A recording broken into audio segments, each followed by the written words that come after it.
Сәлем қыздар, менің бүгін сендерге үйрететін аяқ киім түрі алды ашық домашний тапочканы үйретемін, және де осындай құлпынайлы узормен. Мінекей, көктем мезгіліне өте әдемі, сәнді көрінеді. Мен сендерге алдында алды жабық түрін үйреттім. Ол кезде мен сол аяққа тоқыған екенмін. Енді оң аяққа тоқып көрсетемін. Оң аяққа тоқығанда осы ішкі жағынан басталады. Мінекей, алдындағыдай. Және мынау көздерден біз 9-ын санап 10-шысынан бастаймыз. Мінекей, 10-шысынан иран жіппен тоқылады. 10-шысынан бастаймыз. Әр көзге 2 столбик без накидадан. Бірінші іліп аламыз, воздушный петля біреу.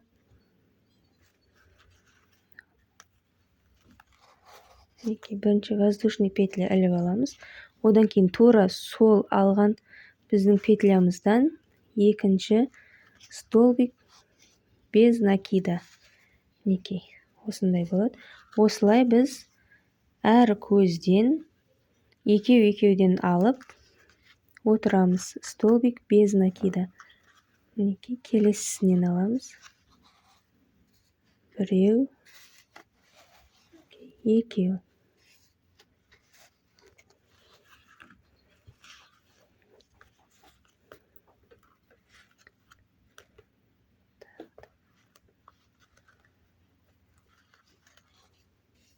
Біреу, екеу. Келесінен тағы алып көрсетейін. Біреу, екеу. Әр петлядан 2 столбик без накидадан алып отырамыз. Мінекей, осылай шығады. Біз осылай айналдырып тоқып шығамыз.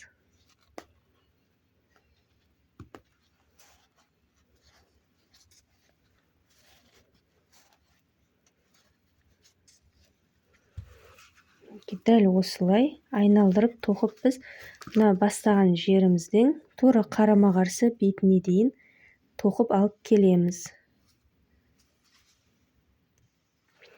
Мінекей қыздар, мен айналдырып мына қарама-қарсы бетке дейін тоқып келдім. Біз оның түзу дұрыс екендігін осылай жібімізді қойып көреміз. Мінекей. Енді бұл біздің бірінші қатарымыз столбик без накида болды. Енді екінші қатарымызды бастау үшін бір воздушный петля іліп аламыз. Мінекей, енді біз екінші қатарымыз столбик с одним накидом. Мінекей, бір орап аламыз. Мына келесі көзден салып, өткізіп, мінекей, крючокта 3 жіп болды. Одан екеуінен бір өткіземіз. Крючокта 2 жіп қалды. Енді тағы екеуінен бір өткіземіз. Келесі орап аламыз крючокқа жібімізді. Екінші көзден іліп өткіземіз. Крючокта 3 жіп. Тағы бір іліп өткіземіз. Крючокта 2 жіп. Кейін тағы бір, мінекей, крючокта 1 жіп қалады. Келесі. Тағы да келесі көзден тура осылай столбик с одним накидом. Біз бұл қатарды осы бетін біз мына жерден 3 саусағымызбен өлшеп көреміз, немесе 2, өздеріңіз қалауларыңыз бойынша алдын ашығырақ келе ма, және алды сәл жабықтау болғанын қалайсыздар ма?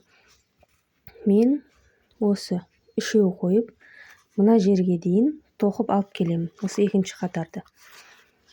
Мінекей, столбик с одним накидом.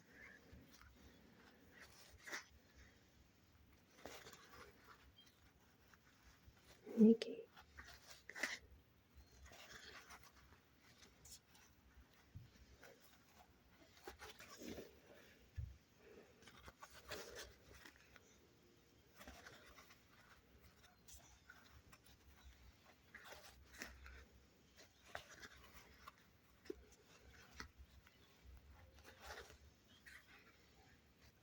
осылай.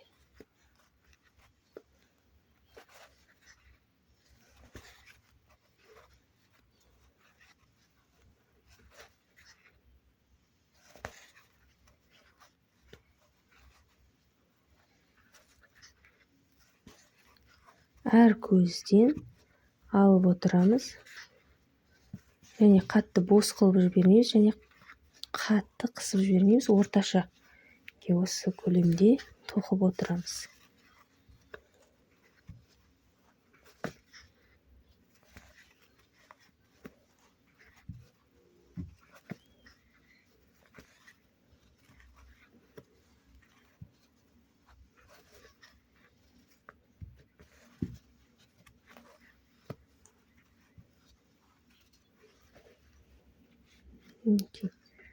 Үшінші саусағым мына жерге келіп тұр. Осы жерге дейін тоқыдым. Енді біз екінші қатарын, бұл екінші қатарымыз, енді үшінші қатарымыз болады. Мінекей. Воздушный петля іліп аламыз. Жұмысты былай қарай айналдырамыз. Келесі мына бірінші көзден емес, одан кейінгі екінші көзден бастаймыз. Столбик без накида бастаймыз. Үшінші қатарымыз. Мінекей. Столбик без накида. Егер сіздерге мынау столбик с одним накидом қиын болса, 4 қатар, біріншіден бастап 4 қатар осылай столбик без накида тоқып шықсаңыздар болады. Мінекей, столбик без накида.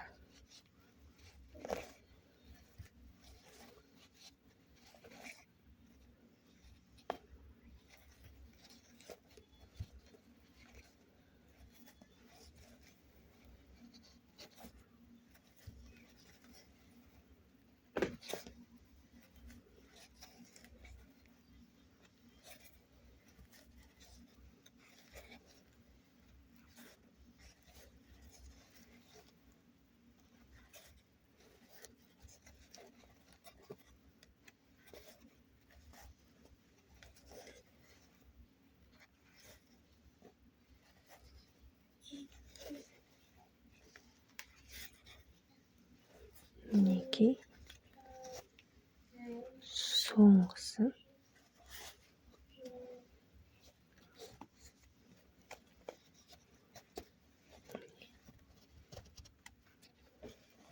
Осылай біздің бір жақ беті аяқталды.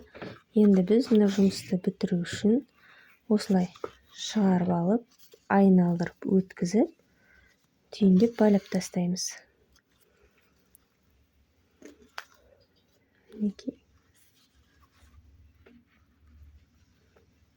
Осылай түйіндеп байлаймыз да, қайшымен қырқамыз.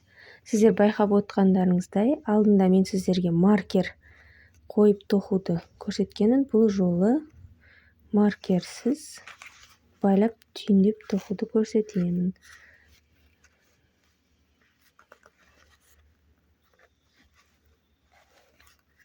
Осылай әрлі-берлі өткізіп, жібімізді жасырып тастаймыз.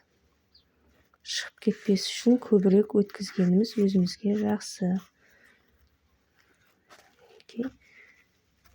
Енді мына жерінен қырқып тастаймыз. Енді біз келесі бетін тура мына біткен жерінен көзбен болмаса осылай жіппен, мынау басымен тұрған жері. Сонда біз мына көзден бастаймыз.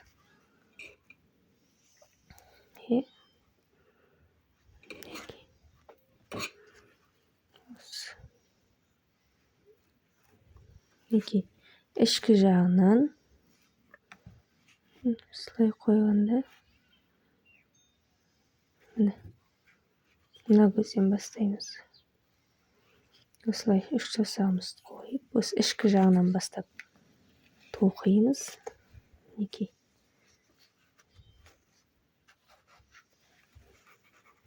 Бір воздушный петля іліп аламыз. Қатты жылжып кетті. Ұстап тұрып, бір воздушный петля петля іліп аламыз.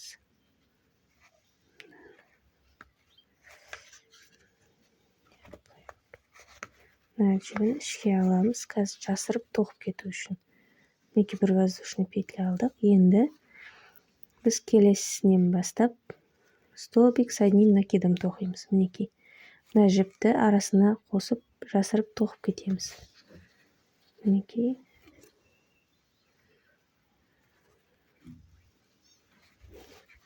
Осылай қатардың соңына дейін тоқып шығамыз.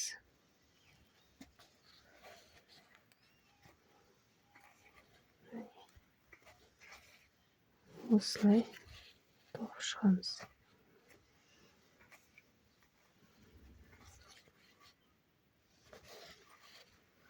Мына жіпті арасына қосып тоқып кетеміз.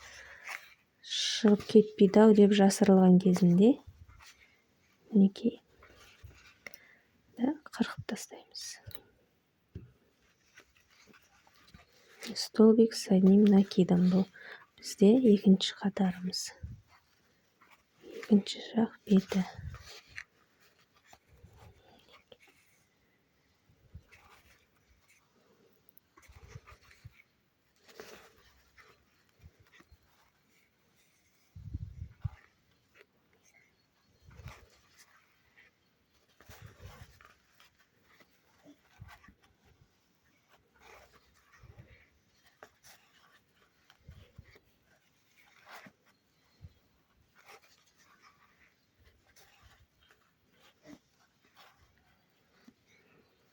Сіздерге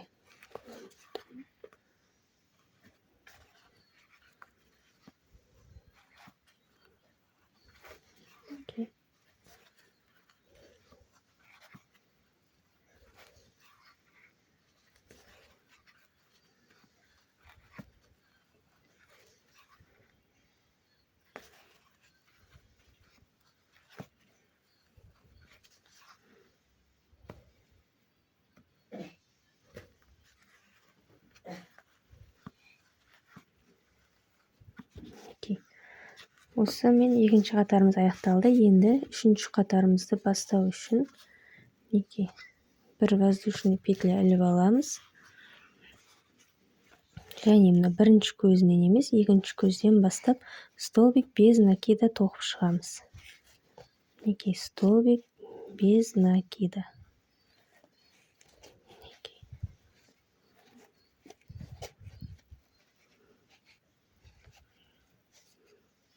Столбик без накида.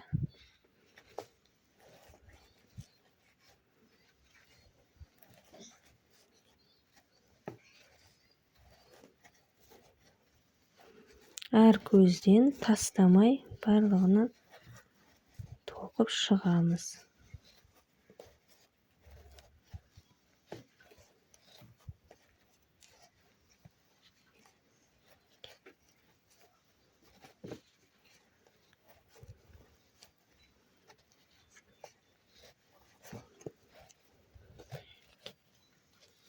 Мына соңғысынан осы жерден іліп аламыз. Міне. Енді біз бұл жерде бітірмейміз.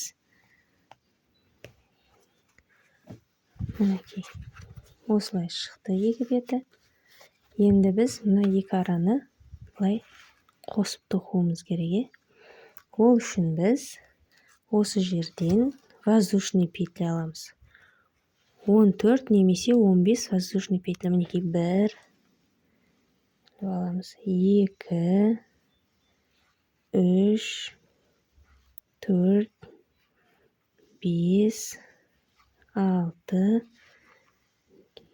7 8 9 10 11 12 13 14.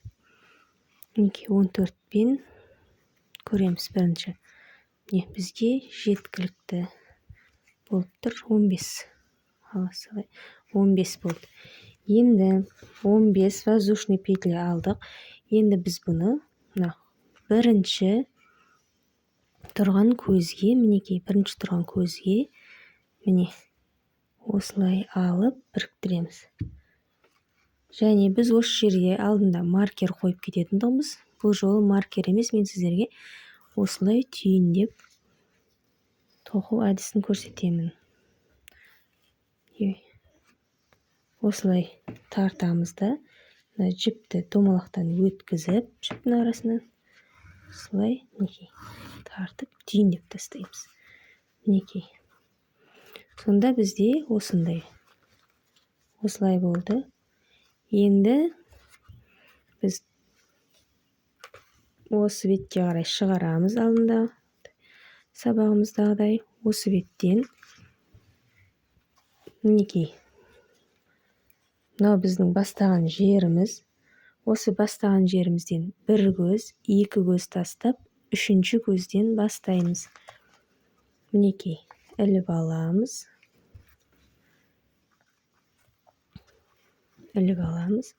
Мынаны алдыңғыдағыдай бос та қылмаймыз, тар да қылмаймыз. Орташа деңгейде ұстап отырамыз. Және мінекей бір воздушный петля іліп аламыз да, енді мынау біздің алған әр көзімізден, воздушный петлямыздың әр көзінен бір столбик с одним накидом тоқып шығамыз. Сонда біз 15 столбик с одним накидом тоқып шығамыз. Мінекей. Бір. Келесі мінекей.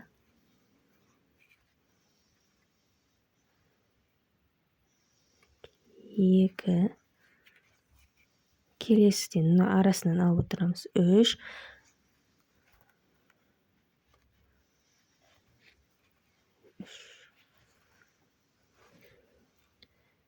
Әр көзінен өз белгілі болып тұрады, ортасынан алып отырамыз.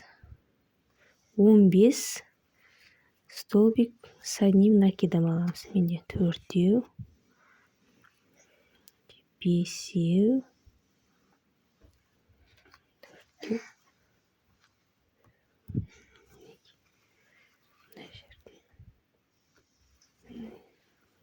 5-еу. Келесіден 6-ау.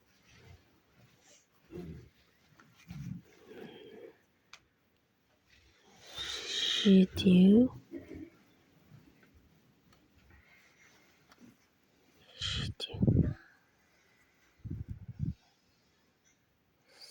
8, 9,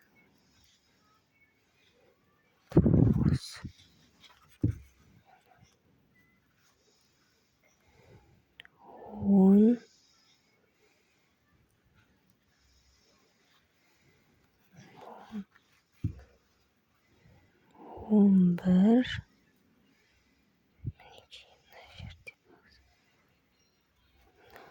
12,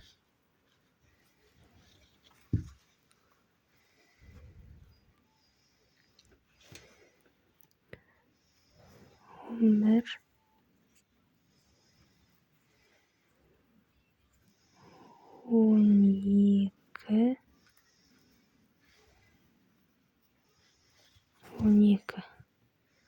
Мына жерде менде екеу алынып кетті бір көзден.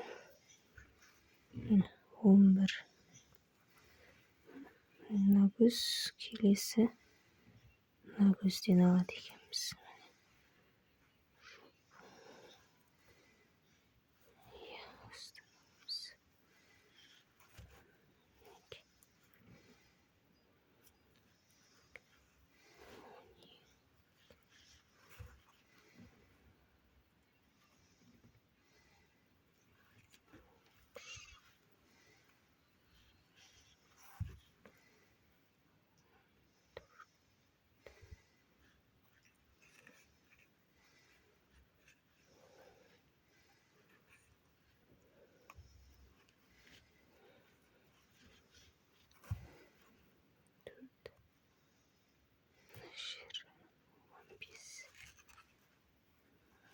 Он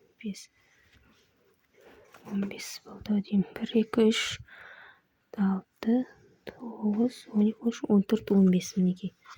Осылай 15-ін тоқып аламыз. Және аяқтаймыз. Бірінші көз тастаймыз, екінші көз үшіншісінен іліп шығарамыз да және бірден мына көзге өткіземіз. Енді бітіріп солай тартамыз жібімізді. Мына жіп сиятындай көлемде және жіпті ортасынан өткіземіз. Мінекей енді солай түйіндеп байлап тастаймыз. Бұл бірінші қатарымыз бізде. Мінекей. Бірінші қатарымыз. Енді екінші біз өзіміздің алдыңғы узорымызға көшеміз. Енді оны бір көз, екі көз тастап, үшінші көзден бастаймыз. Бір жіп воздушный петля іліп аламыз. Және енді айналдырамыз. Столбик с одним накидом. Мына жанынан бастаймыз. Міне. Осы бір ашық жерінен екі столбик с одним накидом тоқылады. Дұрыс. Енді мына жіптің арасын бір көзін тастаймыз. Мына жерді.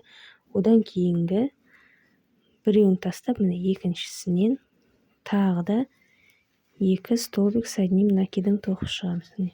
Бір жерден, осы алған жерімізден екіншісін тағы да аламыз. Біздің алдыңғы узорымыз гүліміз. Тағы да келесі көз тастап, одан кейінгісінен бастаймыз. Бұл жерден де екі столбик с одним накидом болады.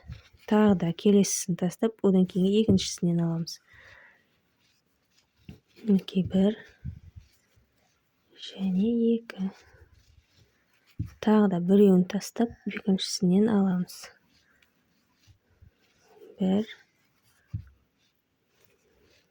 екі. Келесі біреуін тастап, екіншісінен аламыз.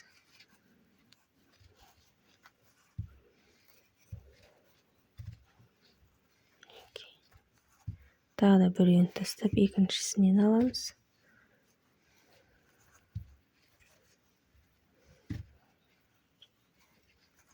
Тағы да біреуін тастап, екіншісінен.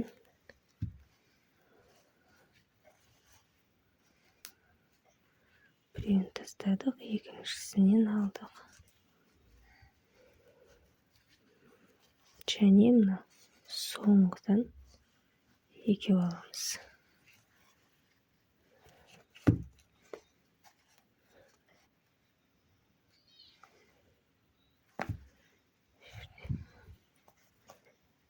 Соңғы көзден екеу алдық және осылай болып келе жатыр бізде. Енді тағы да бірінші көз тастаймыз, екінші көз тастаймыз. Бір, екі, үшінші көзге бітіреміз. Алып шығып, бірден өткіземіз, тартамыз. Тартып, жіпті шығарып, орап тастаймыз. Егер сіз жаңадан тоқып үйреніп жүрген болсаңыз, менің бірінші бөлімдегі сабақты көріп, маркермен мына жерге қойып тоқып кетуді үйреніңіз. Өйткені маркермен тоқыған өте оңай, сөгіледі, қате тоқысақ. Келесі тағы да екі көз тастап, үшіншісінен бастаймыз.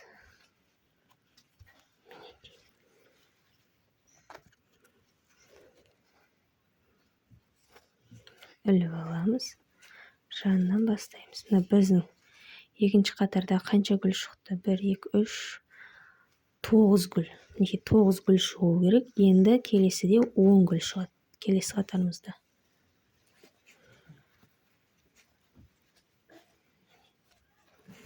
Енді әр гүлдің арасынан аламыз ендігі қатар. Әр гүлдің арасынан екі столбик с одним накидом. Келесі гүлдің арасынан тағы да екі столбик аламыз с одним накидом. Одан кейін тағы да келесі гүлдің арасынан аламыз. Осындай тағы да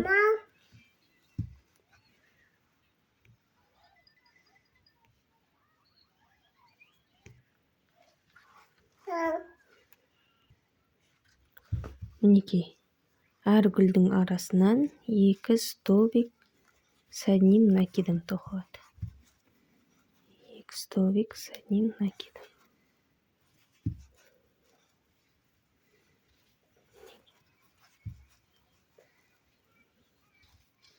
Осылай, мына жібіміз біткенше, яғни 1-2. Енді менде 2 қатар тоқылады. Екеуін тастап 3-ші, одан екеуін тастап 3-ші. Енді мен 2 қатар тоқимын. Мінекей қыздар, мен мына өзім бастаған жіп біткенге дейін тоқыдым. Менікі мына кішкентай табан болғаннан кейін келте болып тұр. Сіздер өздеріңіз 2-3 қатар қосып тоқсаңыздар болады. Маған бұл жерде енді құпынай орналасады, осы биіктікте болады. Мынау 34-ші размерге келетін табан, ал мынау 36-ға келеді. Яғни қазір менде осыншалықты құпынай қосылады. Ал сіздер өздеріңіз ұнаса құпынай тоқыңыздар, болмаса 2 немесе 3 қатар мына гүлден, осы гүлмен жалғастырсаңыздар болады. Және де мына шетін ол кезде жиектегенде бірінші бөлімдегідей гүлдеп жиектеңіздер, немесе столбик без накидамен осылай алып шықсаңыздар болады. Және де мына алдын қазір сіздер көрсетемін.